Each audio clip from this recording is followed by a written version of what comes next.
Let's talk about another one for a couple of minutes. We know that Russia is a major threat to our safety and our security, don't we? Do we know that Iran is just as big a threat to Britain?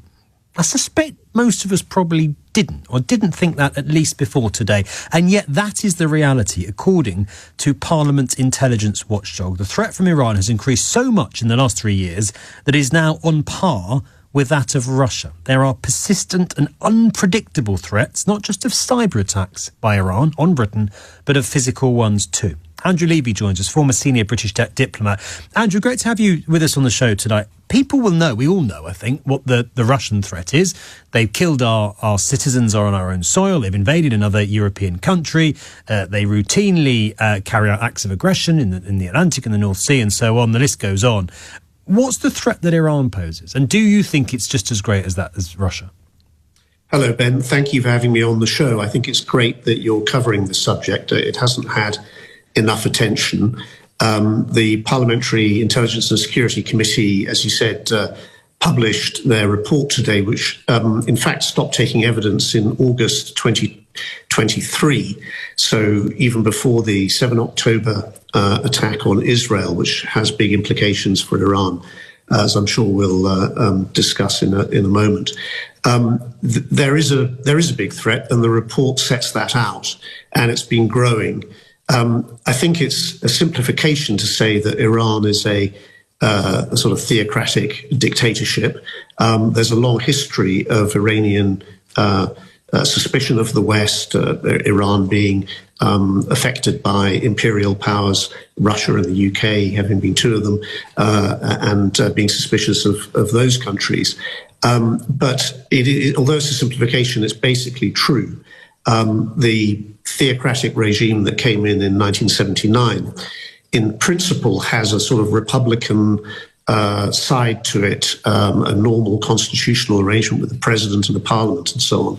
But really, the supreme leader, Ayatollah Ali Khamenei, these days, and the theocrats and the Islamic Revolutionary Guard, the sort of special army that was set up by the Ayatollahs, they have the power. And we've seen them using that in the region, and we've seen them, but most people in the country here haven't seen it directly, attacking our country. And the Intelligence Security Committee has talked about that, and it is a big threat. What does that look like, Andrew, those attacks that have already taken place and the potential for those to continue? What forms might Iranian attacks on Britain take? So one of the strategies that the regime has followed, for fairly obvious reasons, I think, is to engage in asymmetric attacks, not just on Britain, of course, but on other countries. That's to say, they don't have the weight of military power. We've been talking about nuclear weapons a lot in the news recently, and that's a very important point. They don't have the weight of military power, but they do have the ability to mount cyber attacks, which you've mentioned. That's both espionage and aggressive attacks to disable systems, critical national infrastructure. They're building that capability. We don't know, I don't know anyway, and I'm not privy to all the secrets, how far they've infiltrated our critical national infrastructure like power stations and water supplies and transport networks. But those are very, very serious areas which the report says that MI5 and other agencies have been following closely. The MI5, according to the report, also has foiled in the last very few years, I think, at least, 20 assassination plots. Now, these were mainly against, as far as I can understand it, mainly against Iranian, what you might call dissidents or people who were seen as a threat to Iran, not necessarily against but still many of them, according to this report, British nationals or UK residents. So these are still attacks. That's right. No, absolutely. On British soil. Absolutely. They're people on British soil. This is the direct relevance to us. There have been similar things in Germany and in other countries. So obviously, we need to work very closely with our allies on all of that. But what we've also seen when we're talking about physical attacks is Iran, despite its historical suspicion of Russia, for reasons of historical facts, which we could discuss another time, maybe. The Iranians are, of course, helping the Russians hugely with their drone production and helping Russia attack Ukraine. And in helping Russia attack Ukraine, that is threatening all of us further west in Europe.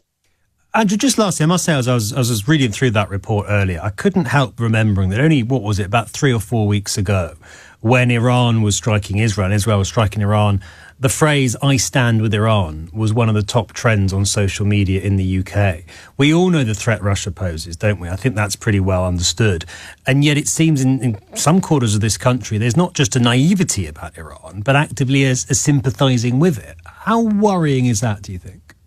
Well, I think there's been a naivety about Russia for a very long time, and the shock of February 2022 and what we refer to as the full-scale invasion of Ukraine, although the invasion had already started in 2014, and the attacks on Ukraine, poisoning its leader, all sorts of other things have been going on before then.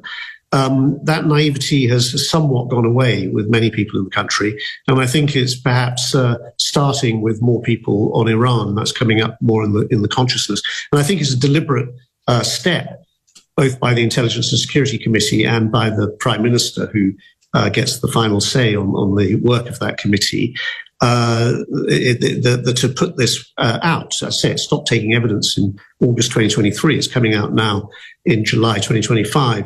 So I stand with Iran is all very well. I stand with anyone probably who's being bombed, and I don't like seeing people bombed. And not every warlike intervention by us or our allies is necessarily wise. But we have a very serious threat coming from Russia, coming from China, coming from Iran. I could mention North Korea and a few others. And we have to be realistic about it.